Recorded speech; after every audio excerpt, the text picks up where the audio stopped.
Hello everyone and welcome to my YouTube channel. I am so excited today to have Fred from Ruby Red here with me to do an interview. He so graciously agreed to that, so thank you so much, Fred. And I want to start by asking you to introduce yourself to everyone and tell us a little bit about yourself. All right. Well, first of all, thank you, Allison, for inviting me. I think it's such an honor to be here and such an honor to be on the screen. And to introduce myself, I am Fred. A lot of you know me by Durf because it is Fred backwards. I try to be anonymous, but yeah, it didn't turn out well. But anyway, yeah, I'm Fred, and I think it's something that us cousins do. So I have a cousin who's called Jeff, and he started naming himself Veg. Oh, so I saw that and I was like, okay, why don't I name myself Durf as well? So that was how the name comes. But yes, I'm Fred from Ruby Red. Hello, everyone, and I'm so glad to be here. So my next question is a question I love to ask everybody when I do an interview, and that is, did you have a favorite doll or toy as a child? I certainly did. So I had, well, because of Ruby, who's my mom and the owner of Ruby Red, she has a lot of dolls in the house, right? Of course. But my favorite one was actually not a doll, it was a teddy bear. Oh, nice. If I have to choose one. That teddy bear was given to me, I think, 3 days before I was born. Oh, wow. Yep, by one of my mom's client. I have no idea who he is. It's been a long time. Right. And so he was a teddy bear about this big. I think that's about 18 inch. And I hugged him every single day when I was young. And I hugged him with my legs and arms back then. And now I can hold him with my one hand. Oh, nice. Do you still have him? I still have him. That's great. And he grew up with me. And what I really, really enjoyed is that I find solace in talking to him. So he grew up with me. And when there were hardships or anything, I just hug him, and sometimes I cry into him, right? And I don't do it now. Actually, and I do, but I shouldn't, yeah. I don't know. But, you know, there are hard times for everyone, and having something. I think so many of us collectors can relate to that, because when we're having hard times, we turn to our dolls to bring us joy and to bring us solace, and it's just... And I think that makes you such a great representative and a great person to talk to, because you understand that. You know that same feeling that we have. So that's awesome. Exactly. We're all alike. We even guys and girls. Exactly. And, yep. My mom also has something similar, but I think I'll talk about her story a bit later. Okay. That leads me right into my next question, which is, can you tell us a little more about the history of Ruby Red? Certainly. So Ruby Red started with my mom, the founder. Her Chinese name is Tenping, but of course you've seen probably the Tenping series dolls before, and that they're about her, of course. But her English name is Ruby, and she started this brand in 2008, and she decided to use her name, and my dad decided to put Red after it.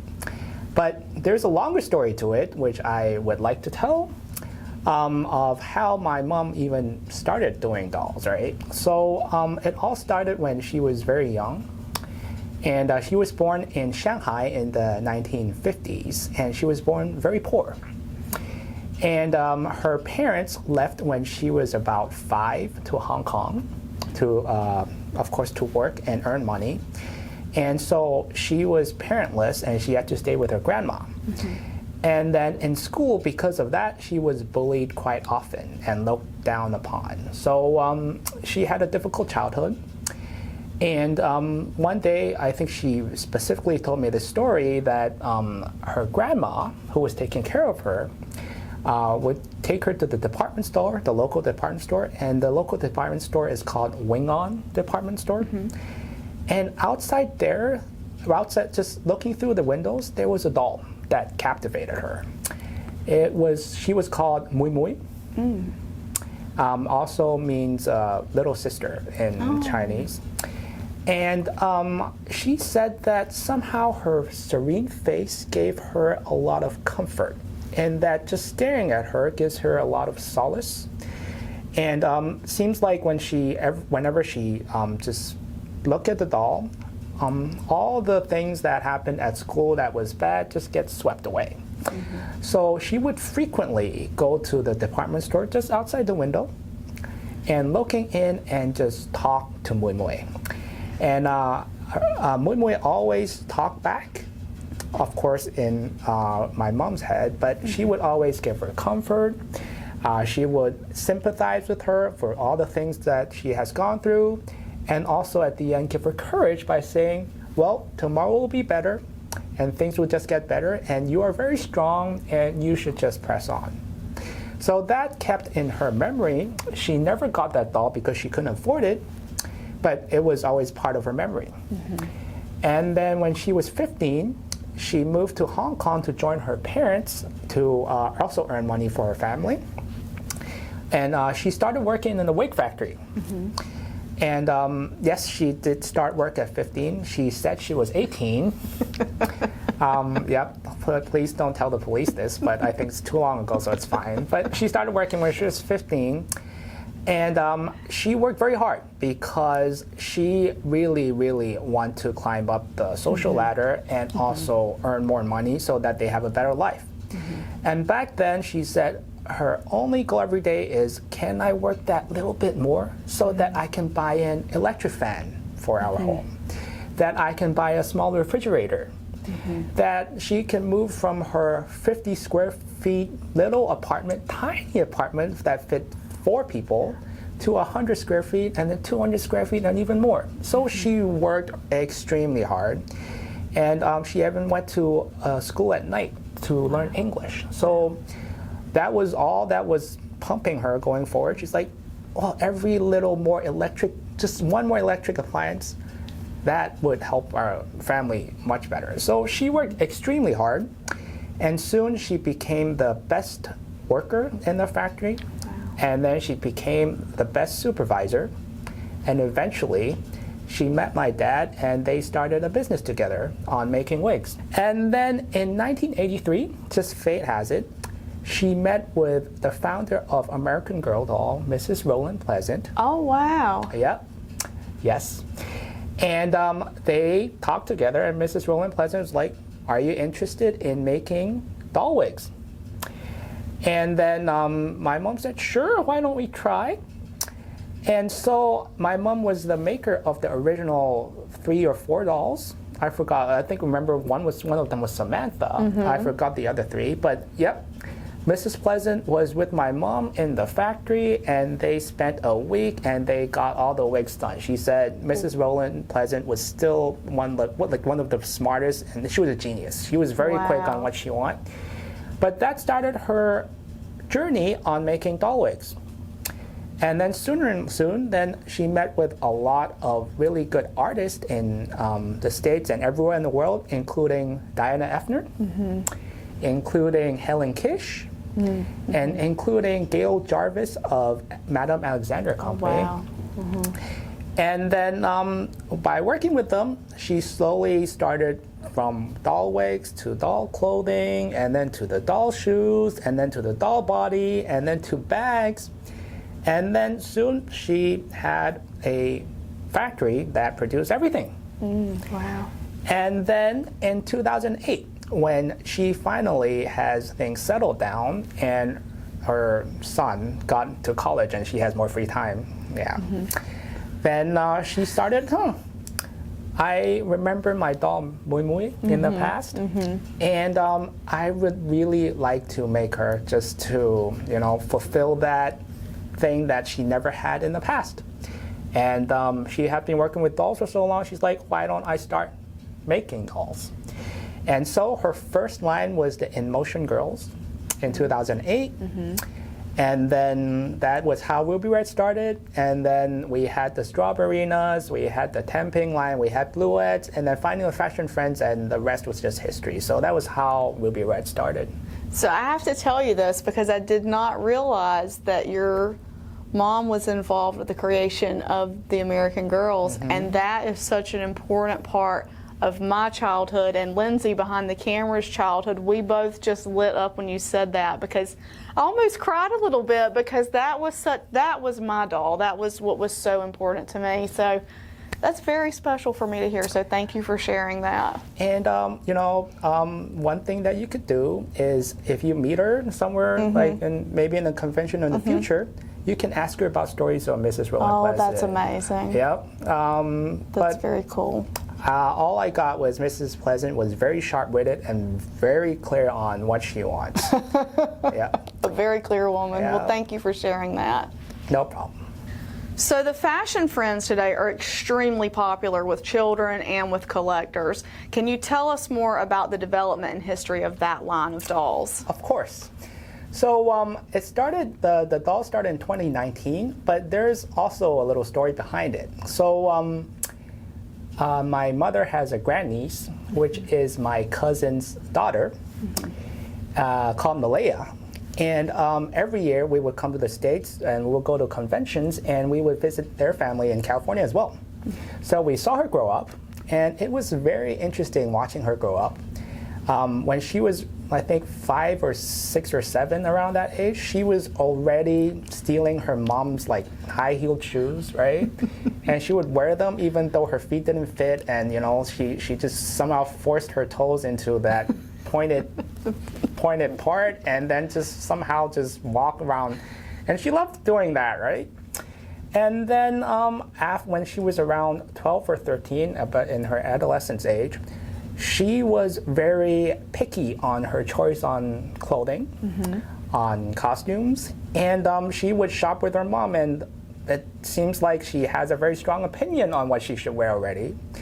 And then when she was around 16, she started doing makeup.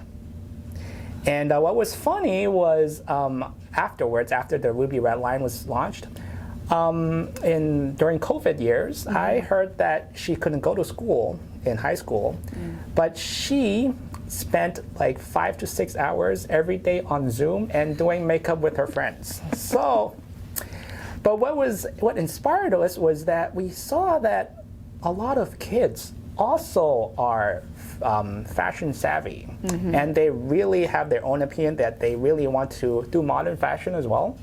So in 2019, we have that idea, and then we were talking to a lot of people, and we met with this really fantastic lady called Melody Young.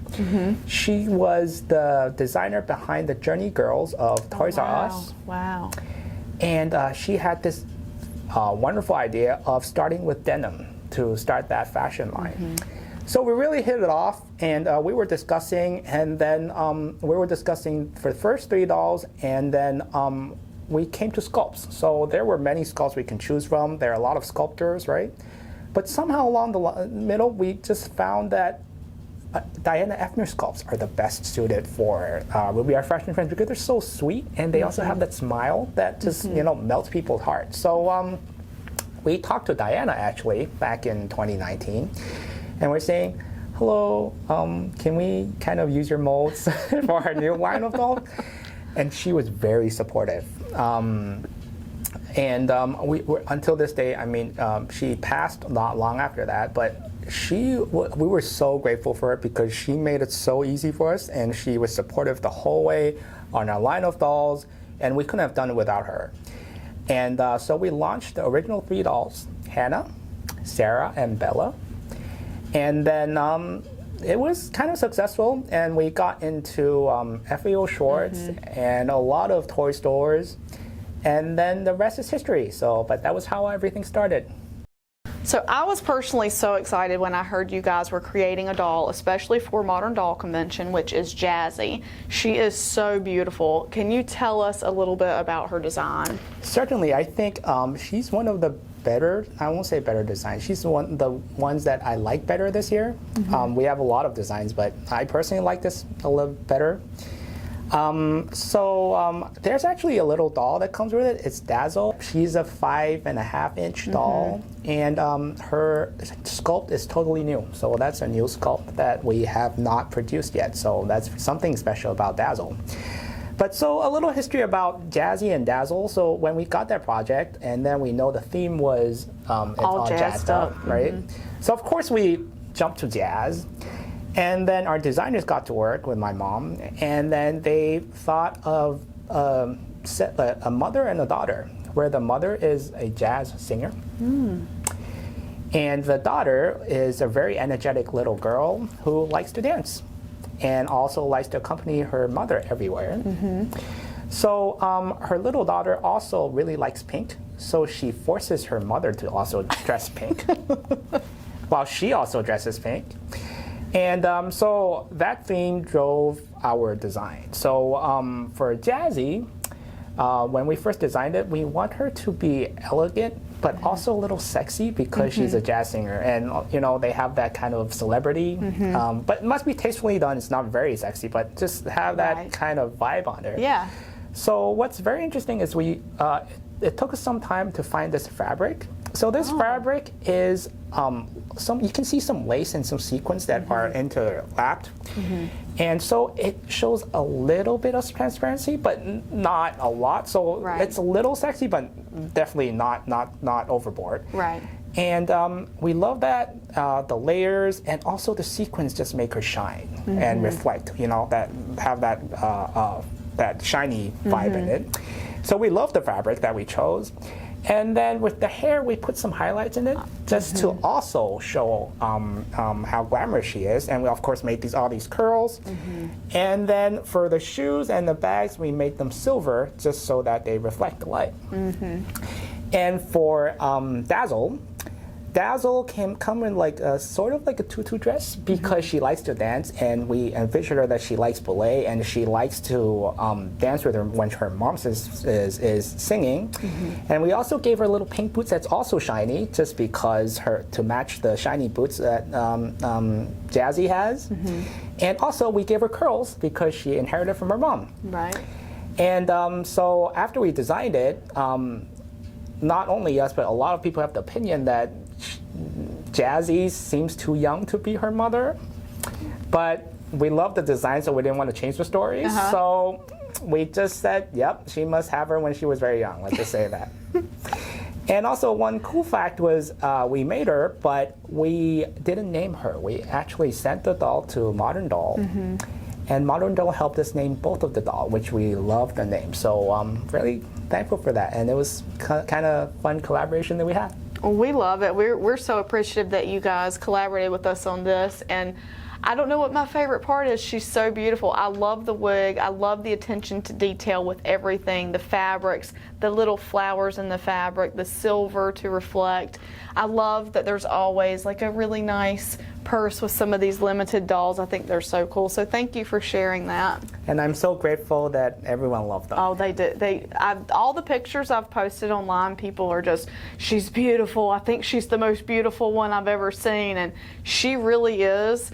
I love all my fashion friends, but I do think she's the most beautiful one I have. So thank you guys for creating her. Thank you. All right, for my next question, I'd like to know, do you personally have a favorite fashion friend? It's Camila. So this was our Christmas doll last year. And besides it being very glamorous, I was really intrigued in how my mom made the dress. So my mom, along her long journey of, on her business, she was also doing fashion for adults, right? Oh, wow. And I guess she learned this technique of doing this dress. So you can see how puffy this dress is, right? But it's not very heavy because if you look close to it, there are actually 4 parts. So this is one part. Oh, wow. This is second part. And third part. That is so cool. And fourth part. And having those folded have that puffiness, but it gives a volume without really making it heavy. The weight. And the weight on it. So besides that, this is just so elegant and beautiful. It's just the engineering of it just amazed me. So, yay, Mom. I don't know how to do that. And this is probably my second favorite one. It's Lawrence. So what is very special about Lawrence is this was the accompanying doll for our voted doll. So every year we have a doll that is voted on with our fans group. So from around April to June, everyone will come on, they will vote for the theme of the doll. So last year it was the flappers period. And then, so they voted for the color of the wig, they voted for the dress, they voted for the shoes, they voted for the skin tone, they voted from top to bottom. And then after making that, my mom decided to make Lawrence to accompany her. This, you can tell, is more of also the flapper period. In fact, we drew inspiration from The Great Gatsby. Okay. Yeah, it was fun that, you know, we got to watch a movie during work, for work. That is fun. That is fun. But, you know, the not so fun part is there were too many pauses. Like in the middle when there's a fun scene, then like the designer's like, stop, I want to see that dress. And yeah, too many. So I'm like, can we just go on with the movie? We can talk about it later. But that was something, yeah, just some insight on something fun that we do when we do research. And but I want to talk about my mom's favorite doll now too. So this is a new doll. Okay. She is out now, but we're going to post her online probably somewhere in September. Oh, wow. This is Tenping. We've had them in the past for 8 inches, but now this is a 13-inch doll because this will tell her story when she grew up. Oh, wow. And why this is her favorite doll is because there's a story behind it. So, and it's a true story. So I'm going to tell you the story and why she really remember that and why that's so very important to her was before I told that my mom went to Hong Kong to also earn money for her family, right? So this was the outfit that she wore when she went to Hong Kong.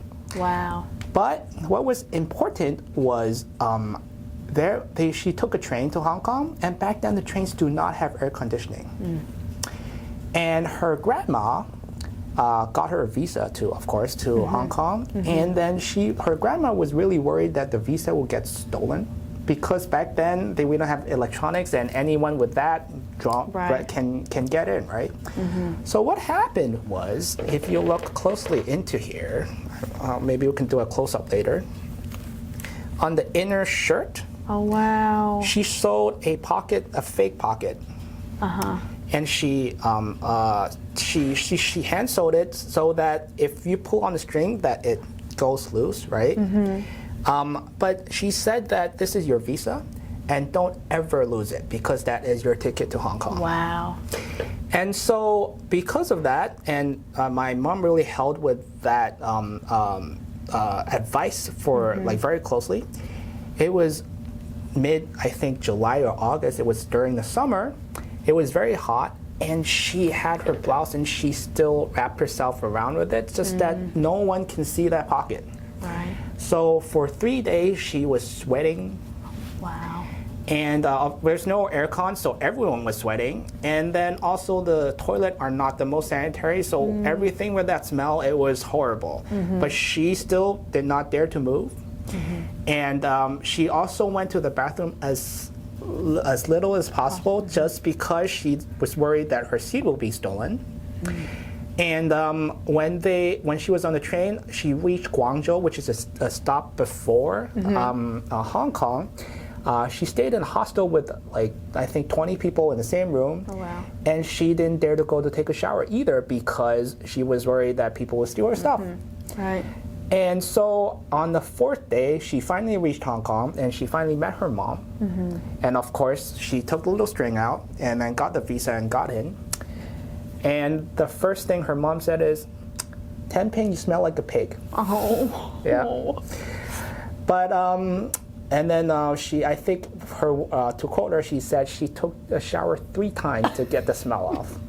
But that was a story that she always remembered because, you know, I think she always told me these stories because how life is better now, and she said that we should remember things in the past, that how difficult it was. Right. But at the same time, even though the circumstances are different, we just have to be determined, and we have to fight for our own, and we have to go forward.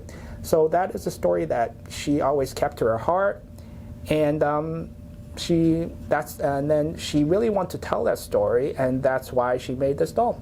That's amazing. That's an amazing story, and like you said, it's important to remember where we come from and to know that the determination and hard work can really lead to, you know, your success. So. Exactly. So, you know, I was born in a very different circumstance, right? And I didn't have to earn money before my college years. And my mom would just tell me a lot of these stories and just make sure that somehow that the message gets through that hard work is very important. And no matter what circumstance, no matter how terrible it is, just press on, just go for it. There will be a way and life will get better. That's a great message. All right, so my next question is funny. I was just trying to remember all the Sculpt names, but I'm going to ask the expert. How many different Sculpts are there for the Fashion Friends? You know, interestingly, we have too many. And I am so bad with names. I know there are a lot of collectors who know the Sculpts better than me. But I would say we have around, I think that's public, it's about 20 Sculpts. Oh, wow. Including, of course, the temping line and everything, right? And there are probably 10 that are still at work. Oh, so, that's exciting to know. Yep. New stuff on the horizon. Yep, my mom always always working. Yep, always working, always trying new stuff. Awesome. So the Create Your Own line is something that's very unique and very exciting in the doll community. Can you tell us more about that line? Yep, that is something that we had a lot of fun with the last few years. And last few years, I think COVID helped us a little bit. Right. Because everyone went online. So in the past, we actually do a lot of conventions and we meet a lot of people, but in COVID times, we couldn't do that. So we went online. And then we met with a lot of talented collectors that they have a lot of ideas, right? So what we did was we created a Create Your Dream Doll hashtag on Instagram. And then we issued several competitions where everyone can submit their drawings, and then we'll choose some of them to become the real doll. And so there, if you go on Instagram and if you type hashtag Create Your Dream Doll, you can still see a lot of submissions there, and there are continuously more and more submissions. That's amazing. So that is something that we think is really fun, and it's also so fascinating to see all the ideas out there. But to show a little bit on a history of what we did, so this is a little kid, very talented kid, who is named Angelina Krishkina, if I didn't pronounce that wrong. And she submitted a drawing here. And after that, we thought that was fabulous, so we made it a doll. And we gave her a certificate, and we also gave her a free doll because she's the owner of it. She's the designer. Yep, so that was very fun. And then second is we have a Hong Kong designer, a little girl who is only 5 years old. Oh, wow. Yep. 5. And she drew this sketch. I think for a 5-year-old, she drew very well. Yes, definitely. But and very importantly, we understand her ideas just behind the sketch. And so we made this doll right here. Wow. And then we extended, besides the kids, to adult collectors and adult designers. And so we have a lot of submissions. This was submitted by, on Instagram, Kindred and Tribe, I think. Oh, wow. I don't have her picture here. But she's got Eden. And after that, we think that it was very, very beautiful. So we made her a doll, Eden right here. So we are still continuing this. We have too many submissions now. That's a good and bad thing. The good thing is there are more and more ideas that are fascinating, and it really not only help us but help the doll world, and because that we can realize the best ones. But the bad thing is we can only make so many a year. So, but we still welcome more and more submissions, and we do hope that this can also help us improve by working with the best in the world. Awesome. That leads me right into my next question, which that's such an amazing thing for the community. What is the best way for collectors to get involved with the Ruby Red collecting community? Well, you can join us in our Facebook, you can join us in our Instagram. You should join the conventions to meet us. Yes. Yes, come to Modern Doll. Of course. And you should join those competitions, because I think there's a lot of synergy that is possible. And it's only through continuous interaction and continuous communicating that we all grow, and we learn so much every single day. And so just all you have to do is just get on and post something as easy as, I have an idea, or there's a picture that you really like. And it's amazing, if the more you post and the more people post, this community actually gets larger and larger. Exactly. And also, there will be more people involved, and there will just be more and more fascinating ideas. So I won't even claim that we are close to the top for the best of the ideas, but our dream is that we can help talented people realize their ideas, and we can sort of be the best by helping the best. So that is our dream. So I love that. That's wonderful. Well, Fred, thank you so much for taking the time with me today. I have been really captivated by your stories, and I know the audience is going to be too. I really appreciate it. Guys, I will leave links to everything that he mentioned below so that you can follow along. Look forward to the pre-order later this fall for this lovely girl, and we will see you in the next one. Bye-bye. Thank you, Allison, and bye-bye, everyone. Thank you, everyone. I want to say a huge thank you to my patrons from Patreon: Lindsay S., Leah W., Doreen Z., Janice H., Mercedes W., Cindy K., Bear Sunflower, Diane B., Kelly L., Shorna R., Stephanie W., Shalane C., Penny P., Louisa's Knickknacks, Marty G., Lynn P., Cindy L., and Sabrina A. Your support means so much to me and helps me continue bringing you great Dolly content. For more information on how you can become a supporter of this channel, please see the notes in the video description. Thank you.